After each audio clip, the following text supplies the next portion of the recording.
Dalam warga kerajaan inilah gambaran. Sebelum firman diberitakan hari ini, mari kita bersatu di dalam doa. Bapa, terima kasih untuk penyertaan-Mu yang sempurna. Terima kasih untuk kasih-Mu yang hebat Tuhan. Terima kasih kalau kami boleh ada sampai hari ini bukan karena kuat dan gagah kami, namun kami percaya bahwa rancangan-Mu dahsyat dalam kehidupan kami. Engkau yang memimpin kami dengan Roh Kudus, memberikan pewahyuan dan hikmat di saat firman diberitakan. Kami menerimanya dengan iman dan kami melakukannya dengan penuh kasih kepada Bapa dan ucapan syukur serta sukacita yang luar biasa. Tuhan, Engkau yang menolong hamba-Mu. Haleluya. Amin. Haleluya. Firman hari ini judulnya Hatiku Percaya. Saya hendak membagikan kisah mengenai satu pribadi yang bernama Anne Frank. Anne Frank ini adalah seorang gadis Yahudi yang tinggal di negeri Belanda. Pada Perang Dunia Kedua, ketika Jerman menginvasi negeri Belanda, Anne Frank dan keluarganya bisa ngumpet bersembunyi kurang lebih 2 tahun di kantor bapaknya. Ada satu ruangan tersembunyi menghindar dari tangkapan tentara Jerman atau Nazi pada saat itu. Dan di dalam masa-masa dia berada di dalam persembunyiannya, Anne Frank menulis satu diari. Dan diarinya ini sesudah Perang Dunia Kedua selesai, diterbitkan dan menjadi buku yang menginspirasi banyak orang dengan judul The Diary of Anne Frank. Ya. Nah, kita belajar dari pribadi ini. Di dalam keadaan yang sangat tidak enak, Anda harus ngumpet dari kejaran tentara musuh, ya. Kemudian selama dia ngumpet udah ada filmnya, ya. Satu kisah dokumentasi ini sudah difilmkan bagaimana mereka tuh kalau masak nggak boleh ketahuan ada api, nggak boleh nyalain lampu, nggak boleh ada bau-bauan, pokoknya tidak boleh melakukan sesuatu yang akan menimbulkan kecurigaan yang akan membuat mereka tuh ditemukan dan ditangkap. Ya, jadi mereka harus bersembunyi. Dan pada saat itu Anne Frank menulis seperti begini. I see the world gradually being turned into a wilderness. Aku melihat bahwa dunia tuh berubah menjadi seperti padang belantara. I hear the ever approaching thunder which will destroy us too. Dan aku mendengar suara guntur gemuruh yang menggelegar yang akan menghancurkan kami. I can feel the sufferings of millions. Saya bisa merasakan penderitaan dari berjuta-juta orang. And yet, tetapi if I look up into the heavens, I think that it will all come right. That this cruelty will end and the peace and tranquility will return again. Dan dia berkata, melihat keadaan yang nampaknya begitu mencekam yang akan menghancurkan. Tetapi ketika memandang ke langit, dia bilang apa? Dia bilang bahwa saya rasa bahwa keadaan ini semua akan menjadi baik. Dan kedamaian serta ketenangan akan kembali lagi. Dan yang dia katakan pada saat itu ialah begini. I think we have to have grace. Saya rasa kita harus memiliki kasih karunia bagi sesama. What's the alternative to that? Apa sih pilihan yang lain selain itu? Karena untuk menolak kasih karunia akan membuat sakit atau kepedihan pada akhirnya. Bayangkan seorang gadis, dia umurnya 13 tahun pada saat itu Bapak Ibu Saudara. Di dalam keadaan yang mencekam, yang benar-benar membuat depresi. Karena mereka ketakutan amat sangat, hidup di dalam ketakutan setiap hari dalam hidup mereka. Tidak ada ketenangan, tetapi dia tetap percaya bahwa ketika melihat ke langit, yaitu bicara melihat ke surga, melihat Tuhan, bahwa pasti akan ada shalom, pasti akan ada damai sejahtera. Hatinya tetap percaya bahwa di balik semua yang begitu mengkhawatirkan, menghancurkan itu, tetap ada damai sejahtera di balik semua itu. Dan dia berkata, pilihlah untuk memiliki kasih karunia. Karena apa? Kalau memilih yang satu lagi, di luar kasih karunia, yang ada hanya kepedihan dan sakit hati saja semata. Hatinya tetap percaya. Anne Frank meninggal dunia di usianya yang ke-15 tahun. Mereka akhirnya tertangkap dan dibawa ke kamp konsentrasi Jerman. Dan dia meninggal di sana. Dari seluruh keluarganya yang hidup hanya lanjut. Kita mau belajar dari dia berkata, Tuhan adalah kekuatanku dan perisaiku. Kepadanya hatiku percaya. Aku tertolong, sebab itu beria-ria hatiku, dan dengan nyanyianku aku bersyukur kepadanya. Ayat ini yang mau saya garis bawahi adalah di bagian A-nya, bagian awalnya. Tuhan adalah kekuatanku dan perisaiku, kepadanya hatiku percaya. Kata Tuhan adalah kekuatanku dan perisaiku. Ini berbicara mengenai sifatnya Tuhan, karakternya Allah, bahwa Tuhan adalah kekuatan. Tuhan adalah perisai. Di dalam bahasa aslinya kata kekuatan adalah oze, ya. Ini adalah kata dasar dari, saya pas itu kemarin teringat senjata otomatis buatan Israeli Defense Army, ya. Force IDF. Mereka punya senjata senap lah kekuatan. Wadaw, ya. Kata kekuat di mana ketika orang sedang dikejar-kejar, terancam, dan menemukan perlindungan dan kekuatan kita ketika kita tiba di tempat itu. Wow. Yang kedua, Tuhan adalah perisaiku.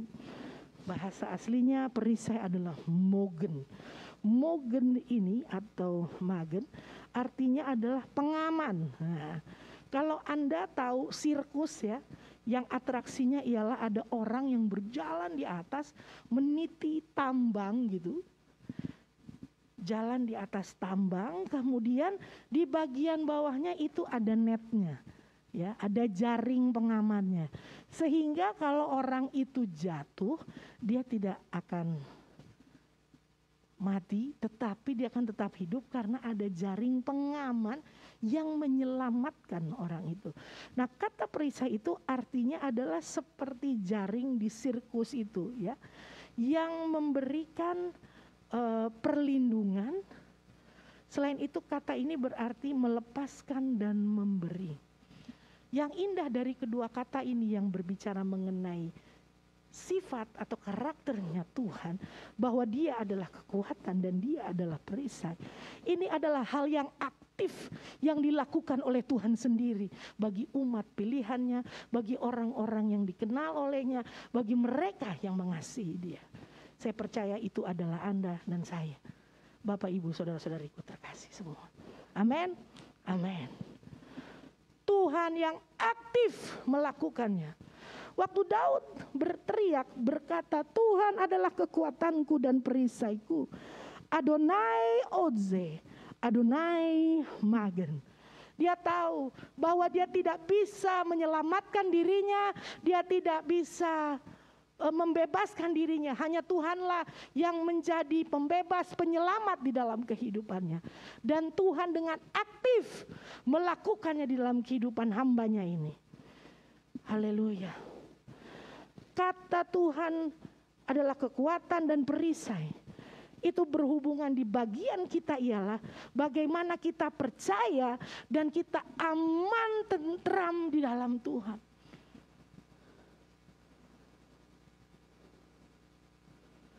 Bagiannya Tuhan aktif untuk melakukannya karena dia membela namanya, karena itu adalah pribadinya. Dan di bagian kita adalah kita memiliki rasa percaya dan rasa aman yang luar biasa di dalam Tuhan. Bapak Ibu Saudara, hari-hari ini apakah kita terus memiliki rasa percaya dan rasa aman yang luar biasa di dalam Tuhan? Silakan Bapak Ibu sendiri yang jawab. Karena melalui apapun, sekalipun seperti tadi, Anne Frank lagi suasana perang, mencekam, tetap dia percaya ketika melihat ke langit, ketika melihat kepada Tuhan, pasti damai sejahtera diberikan. melalui masa-masa ini, tetap pandang Tuhan. Dan dialah yang menjadi kekuatan dan perisai. Yang berikutnya kata hati. Hatiku percaya, ya. Kata hati di sini berarti bicara mengenai manusia batinnya, pikiran, keinginan, hati, perasaan. Mengacu kepada bagaimana kita mengambil tindakan atau meresponi berbagai hal yang terjadi di dalam diri kita. Bicara mengenai karakter dan moral, tempat emosi, kesukaan ataupun gairah. Ya, jadi itulah hati, di mana kehendak kita itu berbicara. Dan di sini selaraskanlah apa yang menjadi kehendak, emosi semua bawa kepada Tuhan. Dan biarlah itu selaras sehingga respon kita menghadapi berbagai hal dalam hidup ini tetap benar di hadapan Tuhan dan pasti memberkati sesama. Kata percaya ini berarti bersembunyi untuk perlindungan. Saya percaya waktu kita meminta perlindungan, berarti kita menyerahkan seluruh hidup kita kepada pribadi yang kita minta perlindungan ini.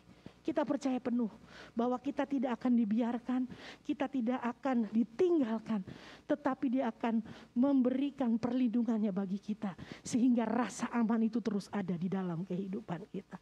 Hatiku percaya berarti di dalam pikiran dan di dalam tindakan kita, kita terus, pertama ada 3M yang saya dapatkan lewat firman Tuhan hari ini. Pertama, mempercayai Tuhan. Yang kedua, mengandalkan Tuhan. Yang ketiga, mengalami Tuhan. Pertama, mempercayai Tuhan. Dari bahasa Greka pistis ini yang saya ambil, yaitu artinya suatu kepastian berdasarkan kepercayaan dalam diri seseorang dan pengakuannya. Ini berbeda dengan pengetahuan saja dari apa yang dipelajari, tetapi ini adalah kepercayaan dan pengakuan. Karena apa? Ini berhubungan dengan hal yang kedua. Karena orang itu mengalaminya sendiri di dalam kehidupannya.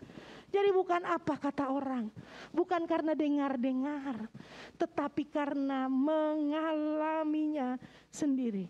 Aku percaya kepada Tuhan karena aku mengalaminya.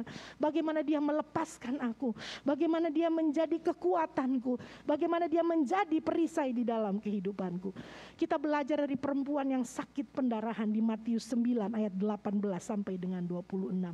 Di ayatnya yang ke-21 dari Matius 9 dia berkata begini, karena katanya dalam hatinya, asal ku jamah saja jubahnya aku akan sembuh. Dia memerlukan kesembuhan karena dia sakit pendarahan sudah sedemikian lama. Pada masa itu perempuan yang sakit pendarahan itu najis. Dia gak bisa berkumpul begitu saja dengan orang-orang. Karena apa? Dia najis, dalam keadaan tidak kudus. Harus ada di luar dari tempat di mana orang-orang berkumpul.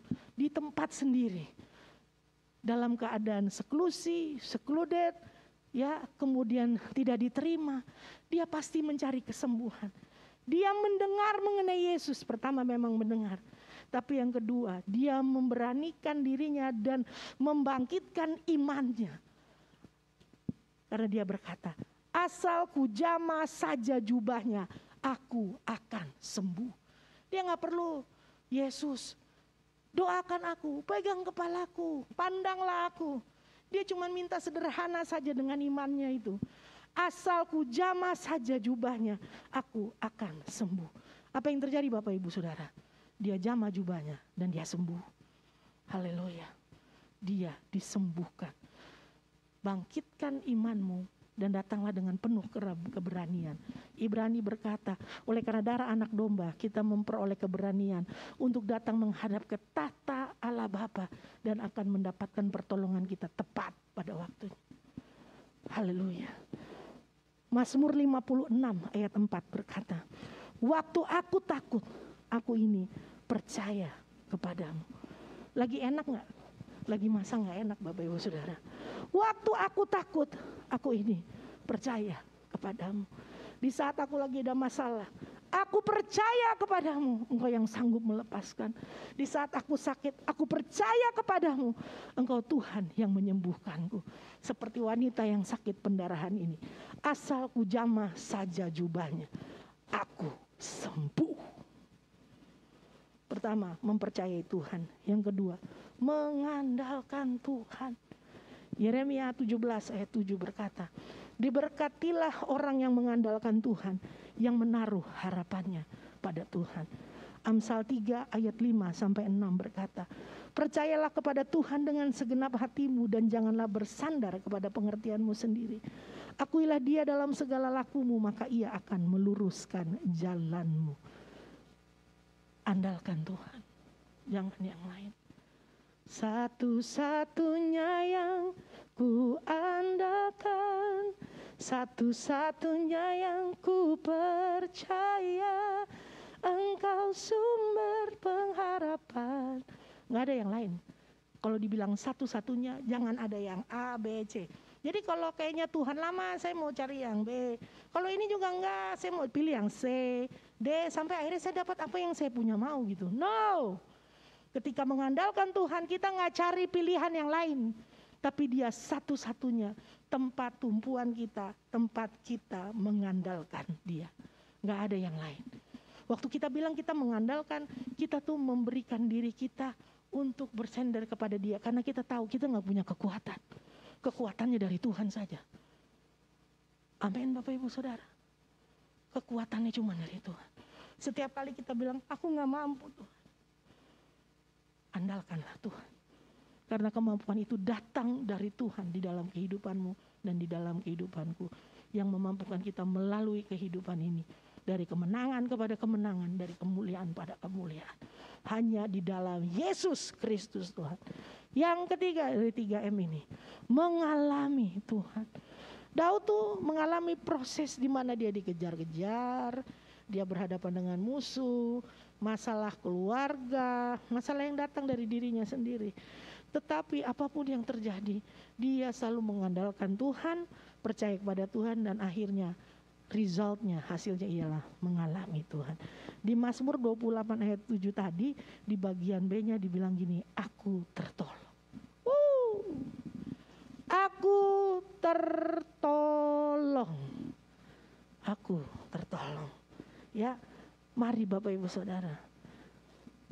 Mungkin yang kita lihat dengan mata jasmani hari-hari ini gak enak. Tapi kita tetap memandang kepada Tuhan. Seperti Anne Frank, tetap memandang ke atas. Tetap memandang kepada surga, tetap memandang kepada Tuhan. Dan yang kedua, tetap mengandalkan Tuhan. Apapun yang mau kita lakukan, bawa dalam doa. Biar Tuhan yang pimpin segala sesuatu. Setiap keputusan yang harus kita ambil, kita minta sungguh-sungguh Tuhan yang menuntun setiap langkah kehidupan kita. Dan yang ketiga, hasilnya ialah aku tertolong. Mengalami Tuhan. Bukan apa kata orang. Mazmur 118 ayat 8 sampai 9 berkata, lebih baik berlindung pada Tuhan daripada percaya kepada manusia. Lebih baik berlindung pada Tuhan daripada percaya kepada para bangsawan. Ingat Bapak Ibu Saudara, kepada siapa kita menaruh kepercayaan kita hari-hari ini? Siapakah yang kita andalkan hari-hari ini? Masih mau terus bergantung kepada manusia atau kepada bos yang kaya, orang yang punya kekuasaan yang besar? Ingat Bapak Ibu Saudara, Tuhan itu yang empunya semesta alam ini. Gak ada yang lebih kaya, gak ada yang lebih berkuasa dari Dia. Jadi andalkanlah Dia. Satu-satunya yang kita andalkan, Yesus Kristus Tuhan. Terus taruh kepercayaan kita penuh di dalam Dia. Dan biarlah kita mengalami pribadinya yang hebat. Tuhan adalah kekuatanku, Tuhan adalah perisaiku. Hatiku percaya dan tidak digoyahkan. Dan apa yang terjadi? Aku tertolong. Tuhan Yesus memberkati Bapak Ibu Saudara. Mari kita bersatu di dalam doa. Bapak terima kasih untuk hari ini. Engkau yang terus menyelidiki setiap hati. mengenal kami Tuhan, dan kami mau berkata, ampuni kami kalau kami selama ini tidak sungguh-sungguh percaya, kami gak mengandalkan Tuhan, kami masih melakukan segala sesuatu sesuai dengan apa yang menjadi pikiran kami sendiri, kami tidak berserah penuh. Tapi hari ini kami bertobat, kami berserah penuh, kami mau percaya sungguh-sungguh, kami mau andalkan Tuhan, dan kami mau mengalami pribadi-Mu yang hebat itu, melepaskan setiap daripada kami, menuntun kami, dan membuat kami mengerti di balik segala sesuatu, di dalam nama Yesus ada kebaikan demi kebaikan, ada kasih karunia-Mu yang luar biasa yang dinyatakan dalam hidup kami. Terima kasih Bapa, terima kasih. Haleluya. Meresponi firman pada hari ini, kami mau mengangkat roti dan anggur yang adalah tubuh dan darah Kristus ini. Karena ini adalah iman percaya kami. Kami merayakan pembebasan, kami merayakan penebusan, kami merayakan bahwa kami ini bukan lagi dibelenggu oleh dosa, tetapi kami hidup di bawah kasih karunia yang luar biasa oleh karena kerajaan Allah yang berkuasa atas hidup kami. Kami mengangkat tinggi roti ini yang adalah tubuh-Mu. Bapak Ibu Saudara, bukankah roti yang kita angkat tinggi-tinggi ini adalah persekutuan kita dengan tubuh Kristus? Amin. Makan di dalam nama Yesus.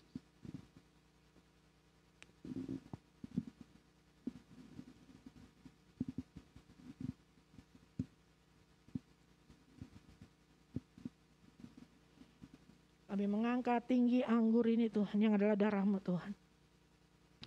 Terima kasih untuk darah-Mu yang membukakan setiap pintu yang tertutup.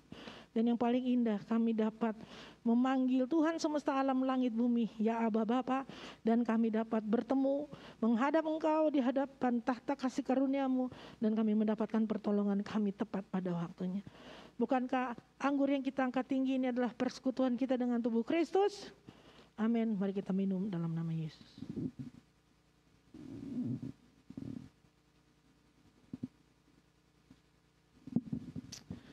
Oh haleluya. Naikkan syukur dan terima kasih. Ambil waktu beberapa saat. Darah-Mu yang menyucikan kami, menguduskan kami. Terima kasih Tuhan Yesus. Terima kasih untuk pengorbanan-Mu. Terima kasih. Haleluya. Dan hari ini ucapan syukur kami luar biasa oleh karena Engkau Yesus Kristus Tuhan. Terima kasih. Dan kami mau membawa persembahan kami Tuhan dengan penuh sukacita. Karena Engkau telah melakukan lebih lagi daripada apa yang sanggup kami minta, apa yang kami doakan. Kami membawa persembahan kami dengan ucapan syukur. Terima kasih Tuhan, terima kasih. Dan kami mengangkat tangan kami di hadapan-Mu, menghadapkan wajah kami di langit yang terbuka pada hari ini. Engkau yang menghadapkan wajah-Mu kepada kami. Engkau yang menyinari kami dengan wajah-Mu dan memberikan kami kasih karunia mulai hari ini sampai Maranatha, Tuhan datang yang kedua kali menjemput kami di awan-awan yang permai. Haleluya. Semua yang menerima berkat Tuhan bersama-sama katakan amin. Tuhan Yesus memberkati Bapak Ibu saudara-saudariku sekalian. Haleluya. Yang baik yang datang dari Tuhan. Haleluya. Sebelum firman diberitakan hari ini, mari kita